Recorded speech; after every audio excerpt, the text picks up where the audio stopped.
Welcome everyone to the Carnegie Council. To call today's session as timely would be a masterpiece of understatement. It's timely for two reasons. First, after years of basic neglect, the U.S. has opted to reinsert itself into the Middle East peace process. And as pretty much is always the case, this is a fraught proposition, not least because even as the latest round of talks got underway, they were bound to be constrained, if not condemned, by the resumption on September 26 by Israel of settlement construction. And we now read on a daily basis of frantic behind-the-scenes deal-cutting activity to try to salvage, rescue the talks.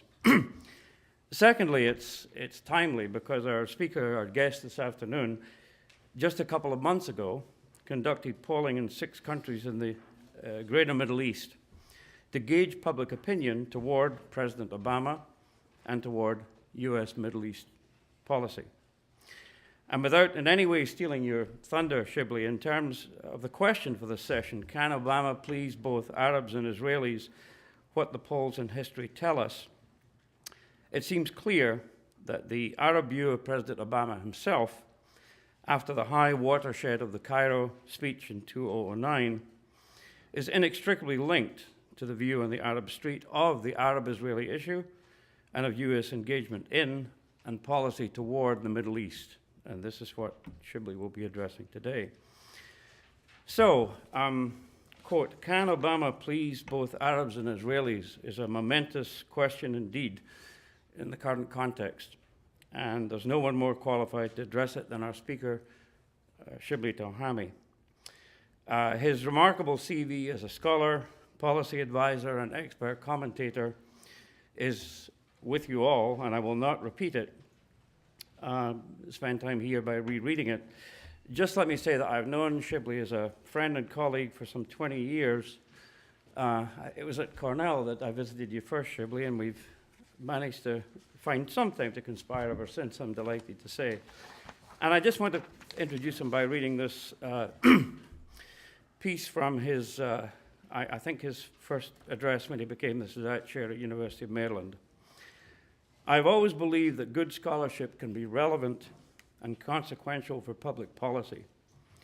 It is possible to affect public policy without being an advocate, to be passionate about peace without losing analytical rigor, to be moved by what is just while conceding that no one has a monopoly on justice. This I shall strive to do as the best way to be faithful to the title I now carry. I think that makes you both a highly appropriate and welcome guest to an organization that deals with the ethical component of public policy, Shibley. And now I ask my audience to join me in welcoming you.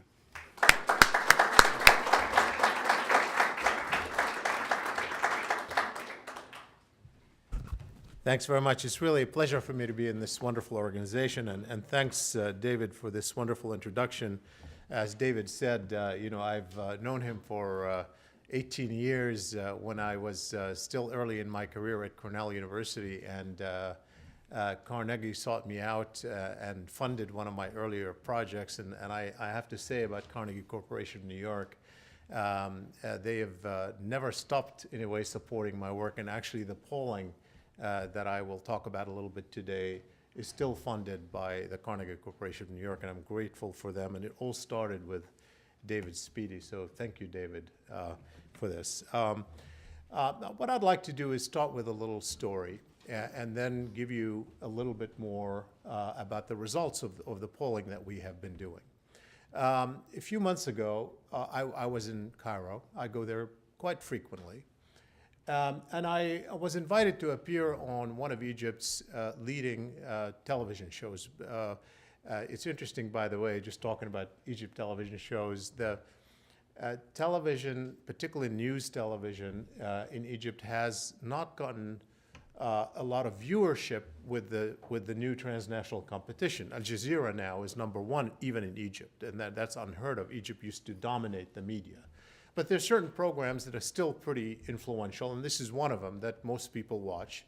and I was asked to appear on it. And it normally, what the host does is he will go through the headlines in some of the newspapers from that day on issues that he thinks the guest will be able to comment on. And so a lot of it had to do with American foreign policy in the Middle East. That's not a surprise. A little bit about the Arab-Israeli issue, some about U.S. relations with Muslim countries. He picked up a few headlines, but one surprised me. I wasn't expecting. It came out of nowhere. And it was an article that was published that morning in one of the Egyptian newspapers that appeared to be a translation of a Washington Post article. I don't know how well it was translated, about, quote, the private life, it came across like the secret, spiritual, religious life of President Obama. It was talking about how Obama was really very religious and he consults with his ministers about what he does, but he doesn't want to let that out as much as he should. And so I saw where that was headed. It was a couple of years before when George W. Bush was president. And by the way, consistently, from beginning with the Iraq War until the year he left, and even the year after he left, including 2010, he's still the single most disliked man in the Arab world in all the polling, in an open question. And a lot of the theories about him were that he was an evangelical trying to spread, Christian faith in the Middle East. And that was talked about here, it was talked about there. It wasn't the biggest theory about American foreign policy, but it was an important one. So I was immediately alert to the fact that this line of questioning is maybe Obama, too, is a secret evangelical trying to do something behind the backs of everybody else. And with all this talk about him being Muslim here, talking about him being a Christian there. And this was really interesting if you think about it, because it was, in my judgment, a symptom of the times. They had decided a year after they don't like him much anymore. And once they've decided that, they're predefine him. Early on, they weren't sure what he was, and there were talk about his roots in father's roots in Muslim countries. They were very positive about him. They were prepared to listen to him. And now that they had changed their minds, they were redefining him in some ways. They were thinking about him from a different perspective. That is not really why they decided they don't like him, because they were speculating maybe he's an evangelical, but it is an outcome of their deciding that they don't like him as much as they did a year ago. Now, I think what happened in the past year is that a lot changed in the way people saw President Obama. But also, I think, we misunderstood how Arabs viewed President Obama from the beginning. There was an assumption here that most people in the region saw him or liked him, and they did. In my poll, right after he was elected in April, May of last year, before even he gave the Cairo speech, in the poll that I conducted in the 6 countries, Egypt, Saudi Arabia, Jordan, Morocco, Lebanon, the United Arab Emirates, 45% said they had a favorable opinion of him. And those who said they had a negative opinion of him were less than 20%, which is unheard of about an American president. We haven't had that at all. So there was a positive view of him. In some countries, it was a majority who had a favorable view of him. This year, 2/3 of Arabs polled had a negative view of him. A huge difference in 1 year. So the question is why? Why did that happen? And I think when you look back, you see that we misinterpreted the attitudes from the beginning. It was never about who he was.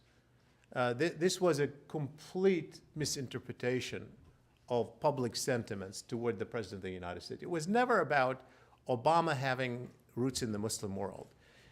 Frankly, of course, these things initially matter a little bit. They try to get clues when people don't know who you are. They don't know what your positions are. You're new, you're not known. They try to find any clue, and every little bit helps. Sure, that was factored in. And as you'll see in my talk, the Israelis factored that in too, and they assumed negatively that they didn't like it from the beginning. But those are early clues. In fact, the evidence shows that those clues did not define their positions. Even before President Obama was elected during the election year, 2008, we conducted a poll asking the public whom they thought would advance Middle East peace most of the three remaining candidates. At that time, Obama was a candidate, Hillary Clinton was a candidate, and McCain had won the Republican nomination. So there were three of them. Well, not surprisingly, McCain didn't get a lot of support. He, less than 6% support. And the reason for it is complex. Both he was associated with Bush, and they didn't like Bush at all. And two, he was running a campaign on Islamofascism, what he called Islamofascism being the biggest threat, and that was played out in the Arab world. And so clearly people didn't like him. But Hillary Clinton got 13%. And Obama got 18%, barely, above the margin of error more than Hillary Clinton. And a plurality, the largest segment of the public in 2008 said none of the above. It wouldn't make a difference. They're all alike. And so people were not embracing Obama because he was an African American or because we were talking about him as having roots in the Muslim world. That was not the case. Maybe some people were prepared to listen to him, but that was not the case. And actually, last year, in 2009, after he had been in office for a few months, and again, even before the Cairo speech, and the Cairo speech didn't have as much of an impact as people think. I think it had more of an impact here than there. It had an impact, and I'm not sure it's even measurable.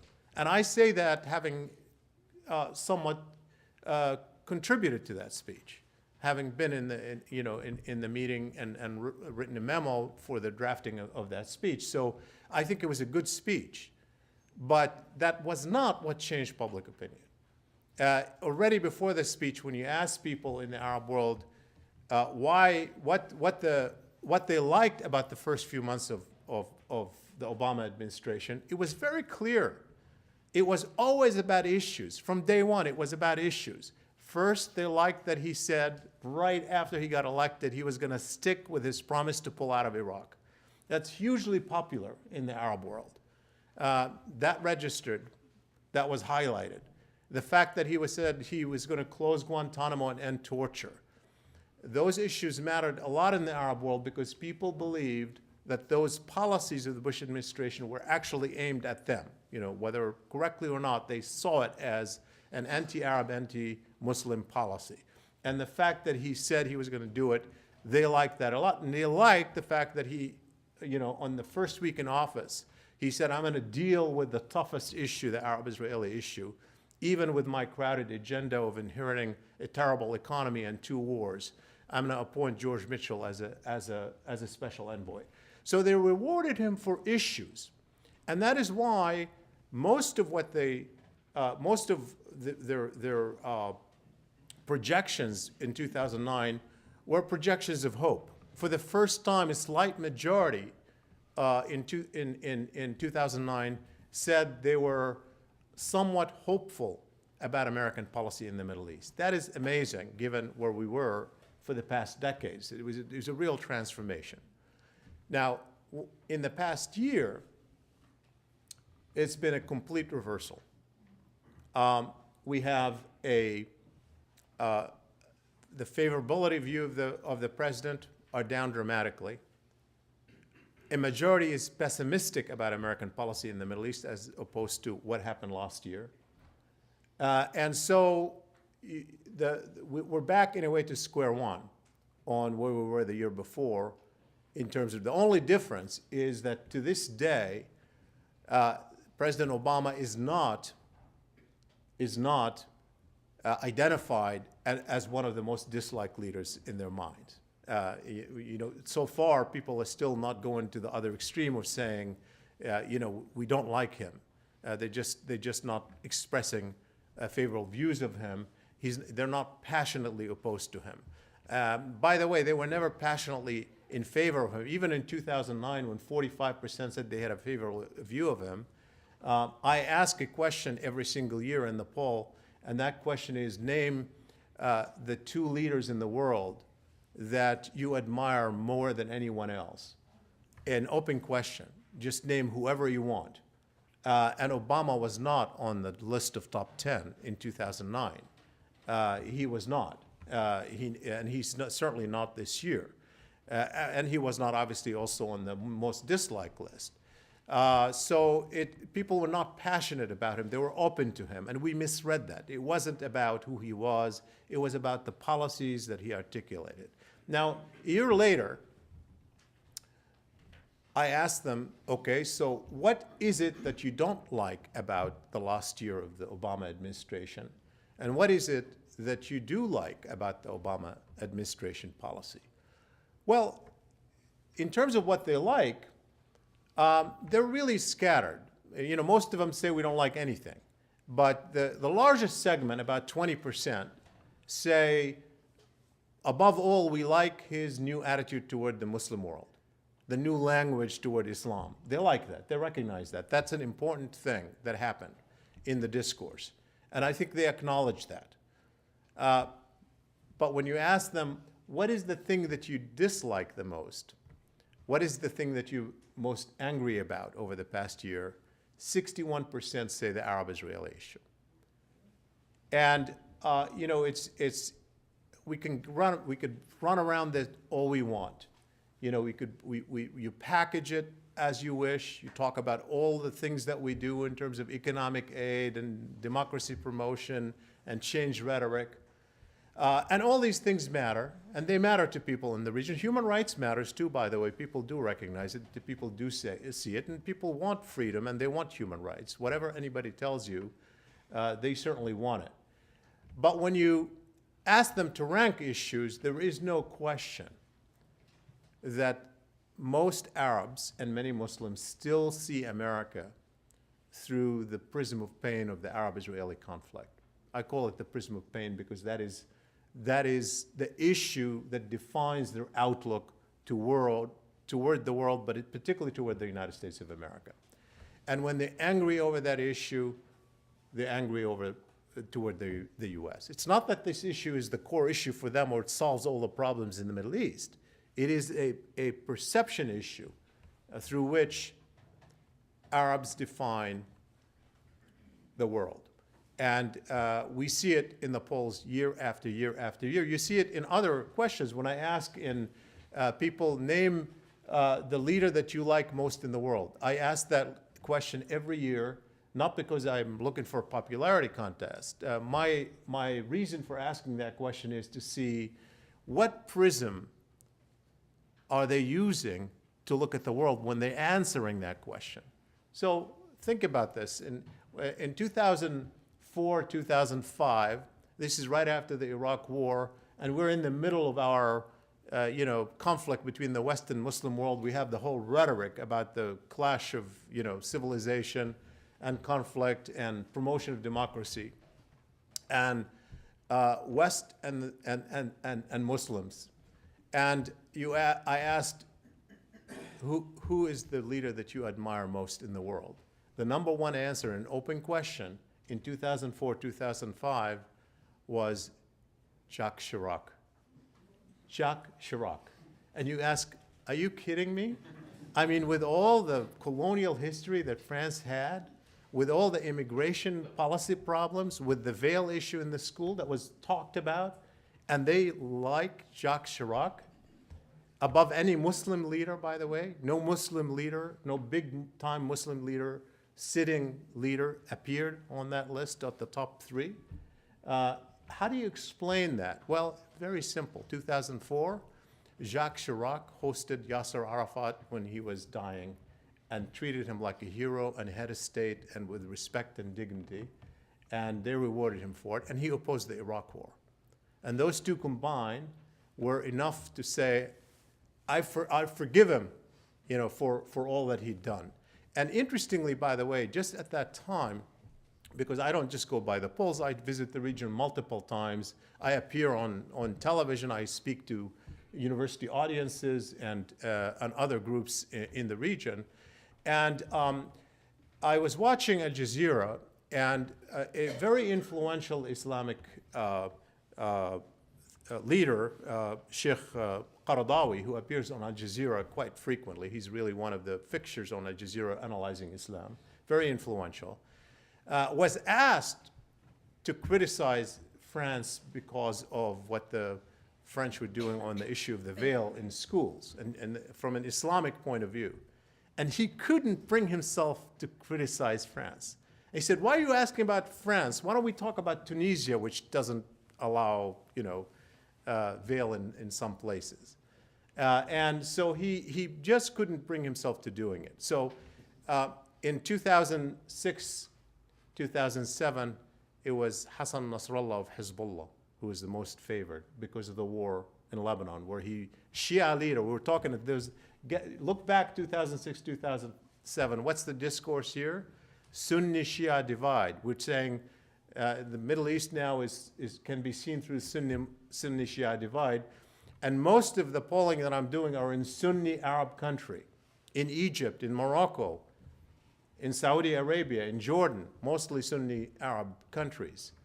And they say they like the Shia leader of Hezbollah, Hassan Nasrallah, above their own. That tells you again that this is a prism through they're looking at these leaders through the prism of the Arab-Israeli conflict. And this year, does anyone want to guess who the #1 leader is? If you look through the prism of the Arab-Israeli conflict, who would be the favored leader of the world? Chavez was last year. You're right, actually. Chavez was last year, absolutely, and he's still high this year, and it was because of the position he took on Gaza, absolutely. But there was since then, we've had the Gaza flotilla, right? And the poll was taken after the Gaza flotilla, and so who would be? Yes, absolutely. He's the #1. It's predictable. They look at it through that narrow prism of the Arab-Israeli issue. And I think, in many ways, there's no escaping it. And when you look at our diplomacy in the Middle East, and you say, can they not recognize that this president is trying? He has a special envoy. The diplomacy is focused on it. Well, that's not the way it's seen in the Middle East. They've seen process and talking over and over and over and over and over again. Both Arabs and Israelis, by the way, both sides, they don't believe anymore. They want to see results, and they don't see results. All they see is more trouble, and Gaza is a big issue in the Arab world, by the way. To this day, Gaza we don't talk about much because when there's no firing, we forget it. It's not a forgotten issue in the Arab world. It's a constant issue that people hammer at every day of the week. So this issue for them is not dead. It's not resolved. They don't see anything different on it. And in the polls, when I ask them if they support a two-state solution, 2/3 of the Arabs are in principle open to a two-state solution based on the establishment of a Palestinian state in the West Bank and Gaza, which is remarkable. In fact, that has not declined over the past 3-4 years. If anything, increased slightly. What is troubling is that a majority of all polled believe that it will never happen. So they don't believe it's going to happen. So in effect, while in principle they're open to it, they've given up. They've given up on it happening. Now, I want to just spend a couple of minutes to give you the mirror image on the perception in Israel, because I think we have misunderstood in some ways both the Arab world in the sense of saying we're thinking that our rhetoric toward Islam is going to make transformation. We didn't understand that it's really about issues, not just the general rhetoric. And that at the very same time, our rhetoric about Islam really scared the Israelis, in ways that may not be obvious. Now, to be sure, public opinions in Israel were not favorable to the president even before he got elected. And before anybody knew even about the Reverend Wright, or before anybody knew what his position was going to be on the Middle East. In fact, it was troubling because people didn't know him, and they knew almost everybody else. The people who ranked high in Israel were first John McCain, by the way. John McCain was #1 in Israel throughout the campaign, and then second, Hillary Clinton. Those were the top candidates in Israel. Obama was at the bottom of all Democratic candidates from the beginning when there were like 24 names put on the table. Haaretz newspaper had a panel of evaluation of candidates, and Obama was at the bottom. And people speculated, even in Haaretz, speculated that maybe people thought that because he's an African American, perhaps there is, people are assuming that African Americans tend to be more sympathetic with the underdog. Maybe there's a reason here. That's possible. I think that's a misread. That's true, just like in the Muslim world, people look for clues. But in the end, Obama scared the Israelis for multiple reasons. But the biggest reason is that the very outreach to the Muslim world scared the Israelis. Now, we don't quite understand that. Why would that be the case? Why would that be the case? Well, think about it for a minute. The Israelis see America as the biggest backer. And certainly they saw America as the biggest backer after the Second Intifada and the collapse of the Camp David negotiations in 2000, when essentially the game became again a zero-sum game between Israel and the Palestinians, with the Palestinians trying to garner Arab and Muslim support and the Israelis trying to grab hold of America as the biggest ally in a polarized zero-sum environment. And then you have 9/11, the tragedy of 9/11. And the tragedy of 9/11 was particularly threatening to the Israelis. Why was it threatening to the Israelis? Because one interpretation could have been in the American mainstream is that 9/11 happened because of America's support for Israel.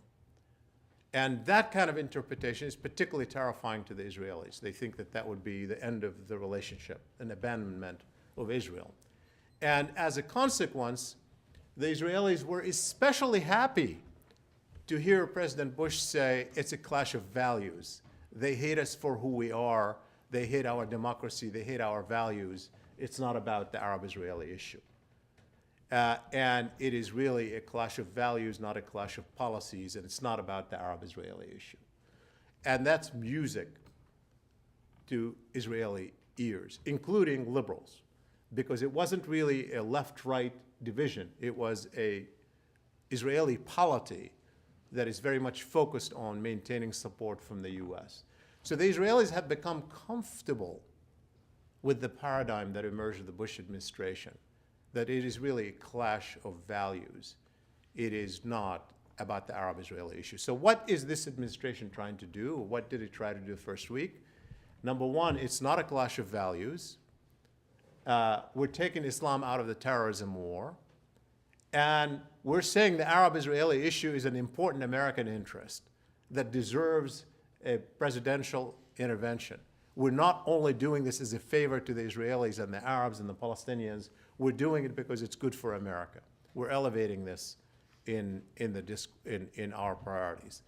And that was particularly threatening to the Israelis. So I think the fear in Israel about the policy of this administration is not about Obama. And even if had Obama, some people say Obama should have gone and delivered a speech in Israel after the Cairo speech. It may have helped. I mean, these things do matter, just like the Cairo speech helped a little bit, but look at what happened with the Cairo speech.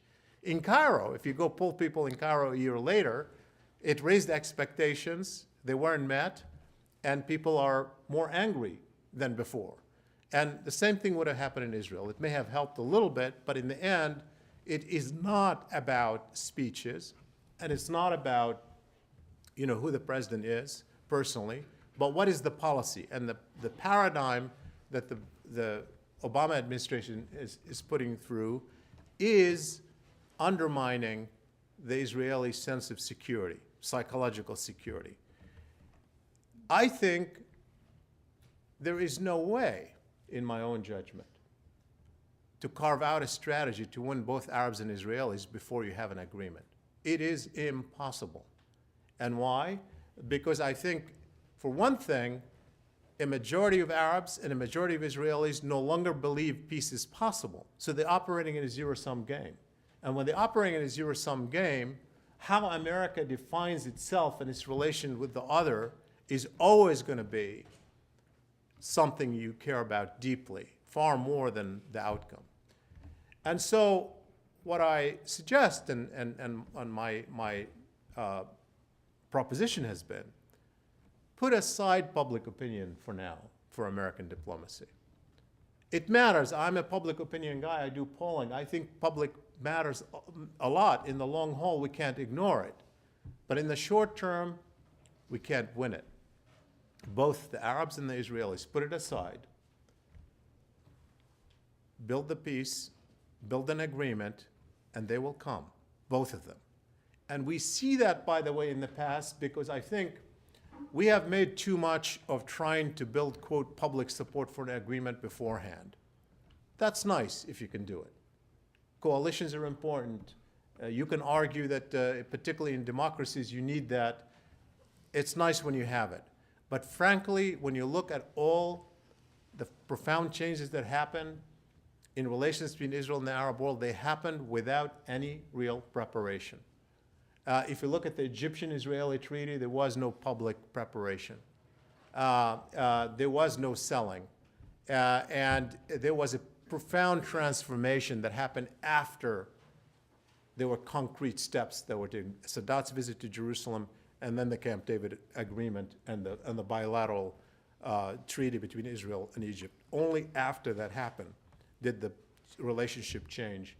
And even Oslo, the PLO was a terrorist organization until the exchange of letter in Israel's mind was considered a terrorist organization in Israel's mind until that letter of exchange between Rabin and Arafat. And Israelis and Palestinians didn't think they could ever make peace in 1992, even 1993. And in 1993, after they signed the Oslo agreements, which were flawed and limited, and we know the problem that they created, but they created a sense that peace is achievable, and more importantly, a bet. I think most people in the 1990s believed that whether they liked it or not, peace was coming, and they better start betting in terms of coalition building and policy betting on peace coming. And what's happened since 2000 is the bet is going the other way. People are betting against it. And I think it is not possible to create the positive bet without putting something on the table. And so I'm at the point of suggesting that the Obama administration should move rapidly at this point to put some agreement or plan on the table. And if it does, it has a good chance of both Arabs and Israelis supporting it. But without that, it is impossible to win both Arabs and Israelis, and more likely we can lose both of them as we have over the past year. Thank you very much.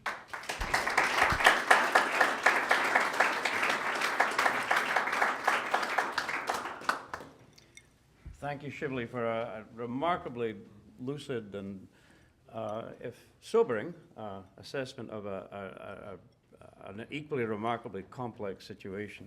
And I'm sure there are questions. We invite questions from the audience. Please wait for the microphone, as they say. Introduce yourself, and we'll take as many as we can. Lydia.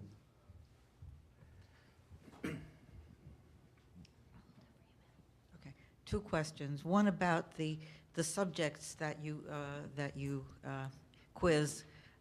Could you tell us who they are? Because some of your responses sounded a little sophisticated. It didn't sound like the man on the street. That's number one.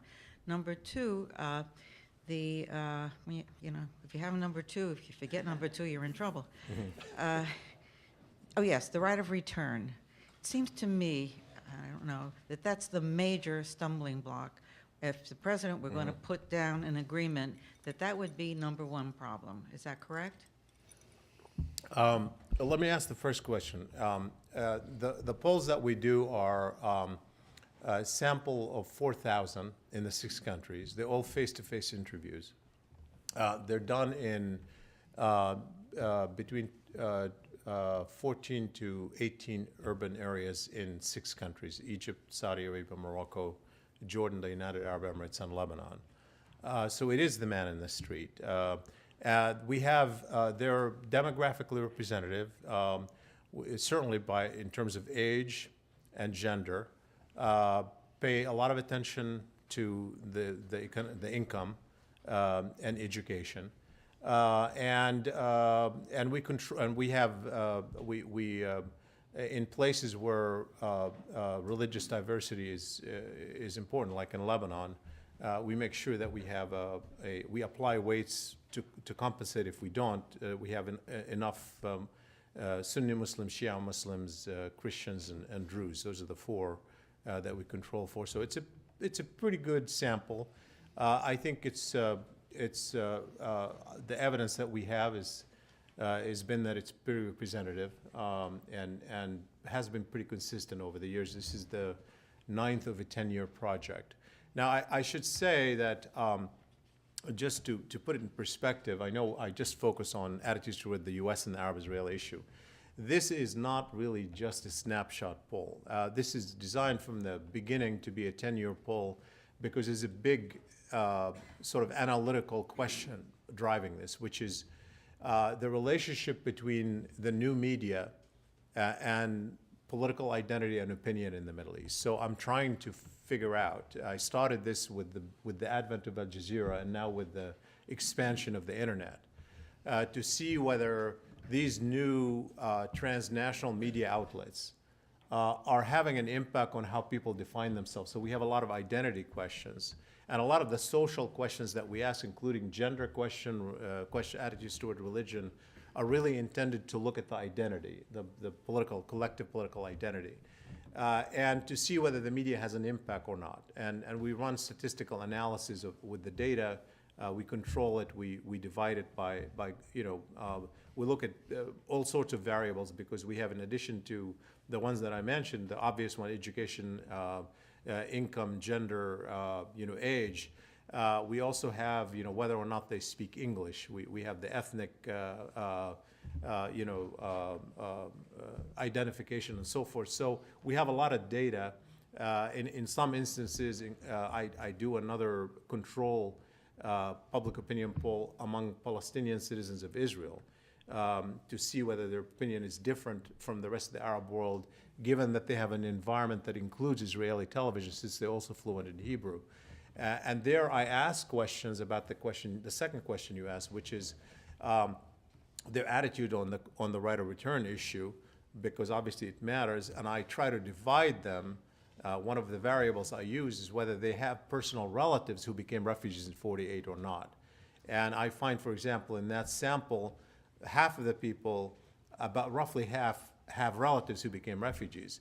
And it turns out that question of whether they had relatives who became refugees or not explains their attitudes more than even the religious division across on a whole range of issues, including even what television stations they watch. It's very interesting to look at, to see. I don't think that the right of return is the most important issue in the Arab world. This year, in 2010, I asked a question specifically. I said, of the following 3 issues, which one is the most important? Number 1, the Palestinians having a state on the West Bank and Gaza. Number 2, Arabs having sovereignty over East Jerusalem. And number 3, the refugees having the right of return to their home. And the number 1 answer was having a state, a majority, and the second answer was Jerusalem, and the third answer was refugees. I always believe that the refugee question is important. It's very important to Palestinians, much more than it is to some Arabs outside. It's important to Lebanese because they want the Palestinians out of there.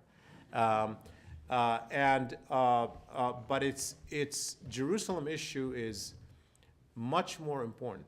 In fact, I would say the Jerusalem issue is the single most important issue and that's one thing that was misunderstood. I'm in the middle of finishing the draft of a co-authored book on the Camp David negotiation in 2000, and you could see how the American team and the Israeli team misunderstood the Palestinian position as well as the Arab Saudi position, particularly on the issue of Jerusalem. So I think Jerusalem is, to my mind, they're all important, but to my mind is a bigger issue than refugees in the Arab world. James Starkman. In the press in recent days, there have been references to inducements which the U.S. administration is offering following the collapse of the settlement moratorium and the threat of the Palestinian side walking away from the talks.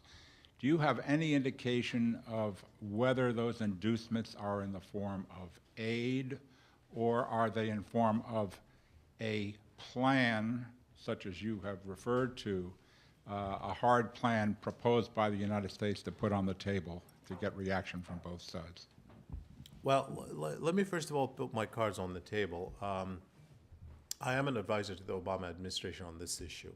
I do advise Senator Mitchell pro bono.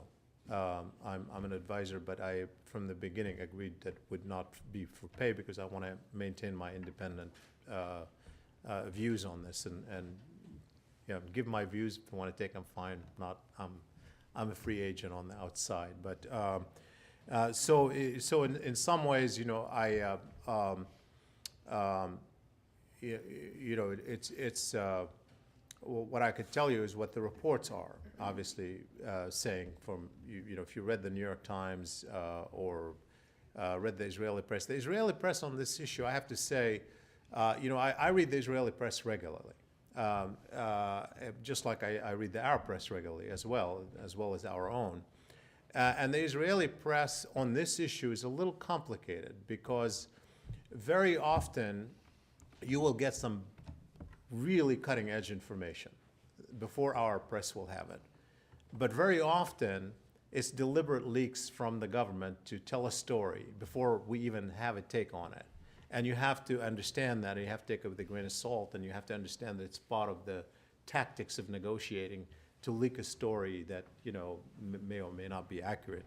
So what the exact content of the American offers, I cannot say.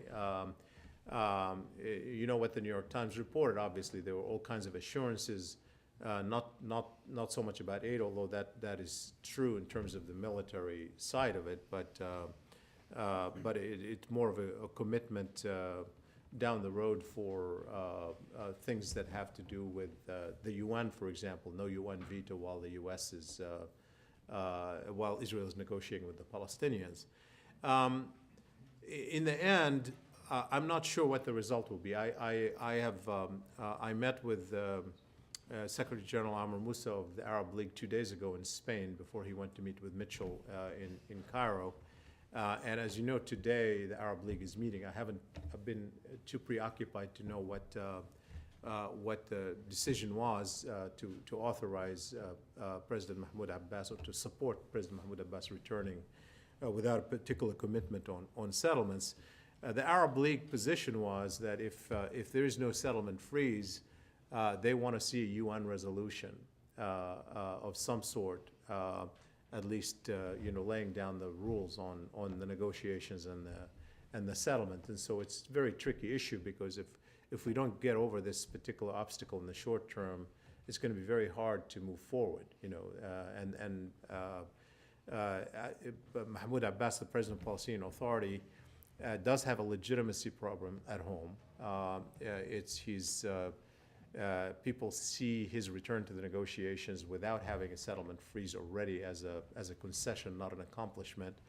And that's one reason why he goes out to the Arab world to get support. And the reason he's seeking the support of the Arab League, as he did when he returned to the negotiations, he's trying to, create regional legitimacy to support his return to negotiations.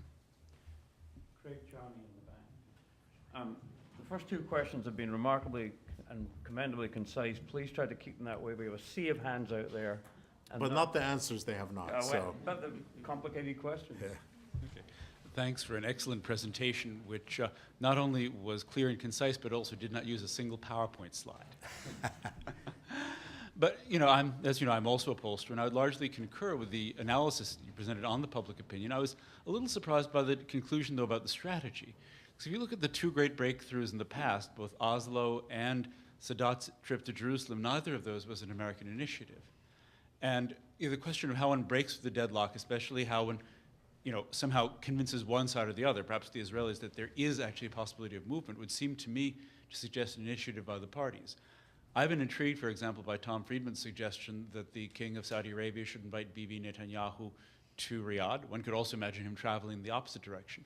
But I'm wondering if one shouldn't be looking, as the administration has, but perhaps even more dramatically than the administration has, to these kinds of dramatic gestures that might actually be game changers, even if they're symbolic rather than substantive. In theory, obviously these things, we know that Sadat's visit to Jerusalem mattered. We know that Rabin and Arafat's handshake mattered. Those are symbols that had a lot of power. But they had a lot of power because they came unexpected. They signaled profound change, and they were transformational. I think people have been jaded. I mean, it's been a long journey, and people have, when they see Mubarak and King Abdullah and Abu Mazen and the president of the U.S. and the president of this and that meeting again in Sharm el-Sheikh or wherever, it's not something that really captures their imagination. Now, on the Syrian-Israeli front, it might be, if there was a huge breakthrough on the Syrian-Israeli front, it could change things. I don't think you can ever clinch an Israeli-Syrian deal fully without resolving a Palestinian issue. I think it would be derailed. I think the two are linked, and we have to shoot for a comprehensive peace. But on the symbolism, that's an area where you could possibly have a breakthrough. But I don't see in the environment in the region right now what you suggest about the Saudis. Knowing what I know about the politics of Saudi Arabia, or how the king sees Israel or what they've done in terms of putting the Saudi plan, I see that as I see it as a non-starter. I just don't see that as, and in the Arab world, it wouldn't sell very well. It would in Israel possibly, but then if that is, from the Arab point of view, the Saudis see themselves as the lost Arab card. They see that normalizing with Israel is the final big thing that Israel wants. Frankly, when Israel says, we want normalization with the Arab world, they're not talking about Qatar or the UAE. They're talking about Saudi Arabia. They already North Africans are prepared to do it. They already have relations with Egypt and Jordan, and even with the Palestinians, obviously. So we're talking Saudi Arabia. And so the Saudis see themselves as the final arbiter, and they want to play that card primarily on final status issues with the Palestinians, and particularly on the Jerusalem issue. So I don't see it as something that is within the realm of what's possible. This gentleman in the second row here had his hand up at the beginning.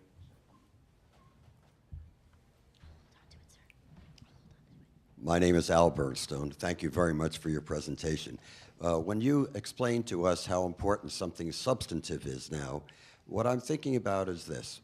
Asking for another 2 months, it doesn't seem like much can be done in 2 months. Do you think that the Arabs and the Israelis will feel that the U.S. is really losing its credibility because this is only to get us by the next election, so that at the time of the next election, people are talking rather than not talking? I think on the public opinion side, as I said, the battle is lost. It's already lost. I mean, people are not taking these negotiations seriously already, being dismissed. So people are not really taking, this is a game for the big players now, meaning the governments, and even those don't have a lot of confidence in what's happening. So what's the idea of the 2 months? The idea of the 2 months is the following. Now, whether it's workable or not is another issue. If you can deal with the border issues in 2 months, and you possibly could in theory, if you have both Israel and the Palestinians really wanting to do a deal, if that's what's driving them, it's not impossible to do a border deal within 2 months because they've advanced a lot. If you look at the Olmert Mahmoud Abbas negotiations, it was remarkable how far they advanced on the exchange of land and even which settlements would be included and which settlement blocks will not be included. There was even a rumor that they may have at least talked about the most difficult settlement, the Ariel settlement, and what might happen with that. So in theory, you could have it, except for one problem. And that one problem is Jerusalem, because can you talk about borders without talking about Jerusalem boundaries? And Jerusalem is, to my mind, the biggest issue in the negotiations.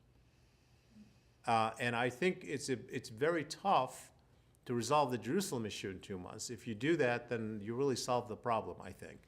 And but in theory, if you could solve the border issues within 2 months, you can have them say, okay, so the following blocks will be incorporated in Israel. So maybe the Israelis will have a different rule about settlements within these blocks, and the Palestinians may be given some more freedom in the territories that they know are going to become under the sovereignty of Palestinian states. So that is the general theory behind it. Whether it'll happen or not, I don't know. But clearly, the border issue is going to be one of the first issues they're going to tackle in these negotiations.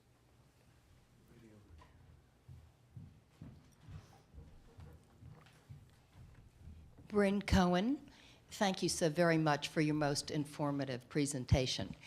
I'd like to ask a question about the underlying credibility of the talks. After all, we do have Netanyahu gabbing with Abbas, who really only represents the PLO.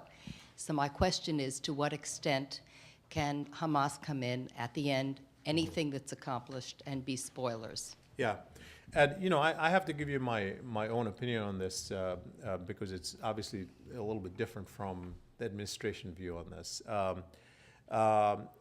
For one thing, let's keep in mind how tough the hand that this administration inherited. I mean, you got, division within the Palestinians, even physical, geographic division between Hamas and the West Bank, and then a right-wing Israeli government that, with coalition members who clearly, if you look at their careers, have not supported the idea of a two-state solution. So, it's a very tough hand to have inherited. My own view is the following. On the Palestinian side, I do not believe that a final status agreement can be reached and delivered in the end without finding a way to bring Hamas in. I just don't think it's not possible. Because no one can tell me how you're going to resolve that issue. Because it's not just a group. A, they control a territory, unless you want to go to war with them again and figure out.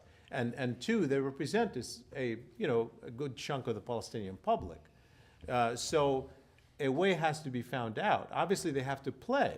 If they're going to be part of an agreement, they're going to have to accept certain conditions.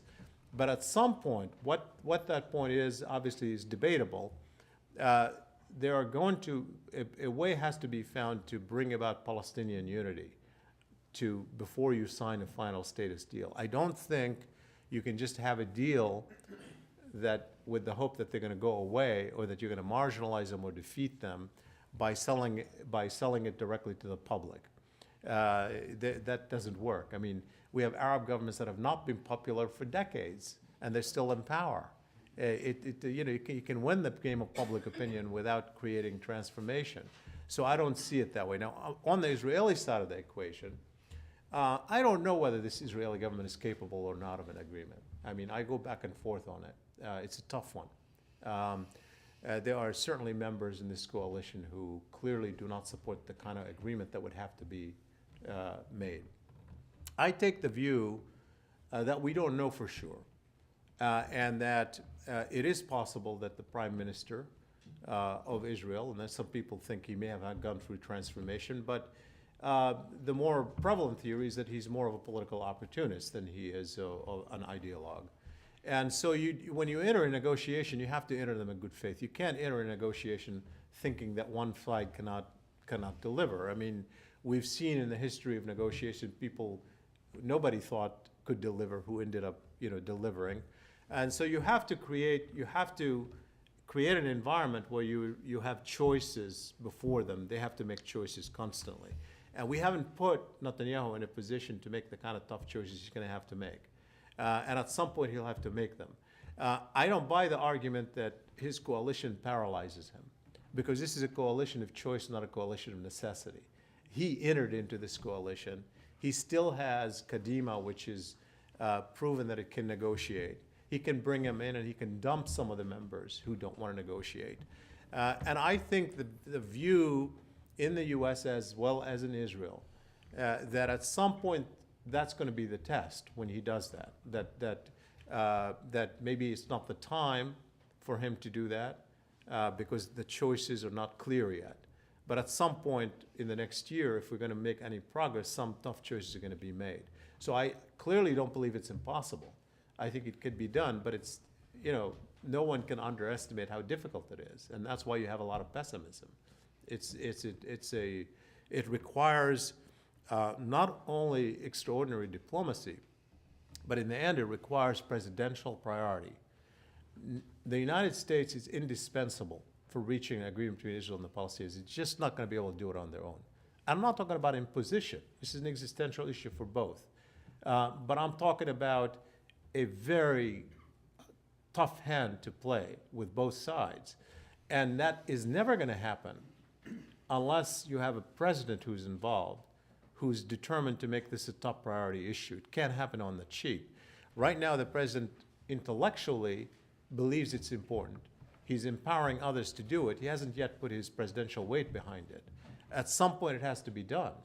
And it has to be done in relatively short order if we're going to make progress in the next year. It's the ultimate tribute to a speaker, of a regrettable one, that we'll never get all the questions in.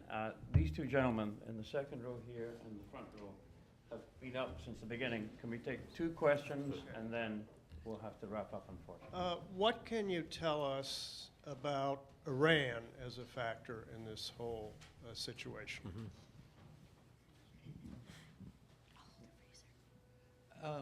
Name is Robert Adler. With regard to the point you made at the end of your presentation that one should ignore the public opinion and just present a plan, the Arab world is comprised mostly of countries that have a pretty authoritarian, not to say dictatorial governments. They can perhaps ignore public opinion. As you just pointed out, the Israelis have a kind of disputational democracy and has to deal with public opinion one way or the other. What are the risks that you see of those two blocs, in fact, erupting into some sort of turmoil if, in fact, a decision, a plan is proposed and installed, and the public opinion has not been accommodated? Now, let me start with your question first, because I don't want to be misunderstood. I don't say ignore public opinion. I think public opinion is important. It's very important in Arab world. I can give you a whole lecture on why I wrote a chapter in my book, The Stakes. So does Arab public opinion matter, including obviously in authoritarian countries? It matters for a lot of reasons, and it cannot be ignored, and we have to pay attention to it. What I'm suggesting is that in the short term, we simply are not going to be able to win public opinion, we, the United States of America. But we can win them by delivering goods. They're not, that words or strategy, just a public relations strategy, a public diplomacy strategy, just has no chance of winning. The only way to win the public is by delivering some concrete results on the Arab-Israeli issue. That's the only way to win both Arabs and Israel. So I think we can win them, and we should win them, and we shouldn't ignore them. But in the short term, we're not going to be able to win them until we put something on the table to win them by. And that means, forget about the little noise outside for now, work hard in a short order to put something on the table, and then you'll win them, and then we'll have to do another strategy to grab it more. Now, on the Iran issue, it's very interesting. In fact, I've been engaged in a debate on this since then, because the findings have been very interesting. Now, Arab public opinion does not have a love for Iran, obviously. By and large, Iran was engaged with a war with an Arab country, Iraq, and they don't see them as an ally or as a friend historically. But what has happened consistently over the past few years is that they no longer see Iran as the biggest threat. So when I ask people in the Arab world, name the 2 countries that pose the biggest threat to you personally, then you have roughly 90% say Israel, roughly 80% say the US, and roughly 10% say Iran. So what happens in that ranking game is that the anger with the US and Israel translate into a positive for Iran. So what we've seen, for example, in the poll that I did over the summer, which happened after the Gaza flotilla and the nuclear issue that was rapidly discussed because of the Non-Proliferation Treaty agreeing to take up the issue of a nuclear-free Middle East, when I asked Arabs if Iran should have a nuclear weapons, would that be a positive or a negative for the Middle East? About half of Arabs said it would be positive for the Middle East. When I asked them, do you believe that the international community should pressure Iran to stop its nuclear program, or that Iran should be allowed to pursue its nuclear program, a majority say Iran should be allowed to pursue its nuclear program. Why are they saying that? Because it's in your face, the double standard argument, the Israel argument, the anger with the US argument, the anger with Israel argument is saying essentially Iran is the enemy of my enemy. They're not embracing Iran. They'd rather have a nuclear-free Middle East, but that's at the public level. At the government level, it's a different story altogether. Arab governments have a complicated relationship with Iran. Some want to see a war with Iran, particularly some of the small neighbors wouldn't mind if Iran is, they worry about the consequences for them. The United Arab Emirates, of course, worries about Iran the most because Iran controls 3 islands that the UAE claims as its own. But outside of the immediate neighbors, including Egypt, Jordan, Morocco, let's say, friendly states to the US that are not near neighbors, the worry about Iran is not military. It is not military. You have to understand that. They're not worried that Iran is going to occupy them or attack them or send a missile their way. In fact, there's some silver lining for talking about the Iranian nuclear issue for Egypt, because it highlights the double standard issue and forces them, and it empowers them to talk about their favorite subject, which is nuclear-free Middle East, including no Israel nuclear weapons. But what they worry about is Iran's influence with the public and with groups like Hezbollah and Hamas. It is clear that Hamas and Hezbollah are popular in the Arab world. In fact, when I ask people in the Arab world about the popularity within the Palestinian Authority, Hamas is slightly more popular than the Palestinian Authority. Neither one is very popular. Hezbollah is popular. Hassan Nasrallah is popular. So Iran's allies that are seen as a threat by Arab governments to them are popular. So they worry about the political influence of Iran in the Arab world. So when they want Iran contained, Egypt and Jordan and Morocco see that the easiest way to contain Iran is to resolve the Arab-Israeli issue, which they see as the mobilizer behind the allies of Iran in the Arab world. So it's very complicated. It's not a unified picture. It's much more nuanced than we think, both at the public level and at the government level. Thank you for some terrific questions, and please join me in thanking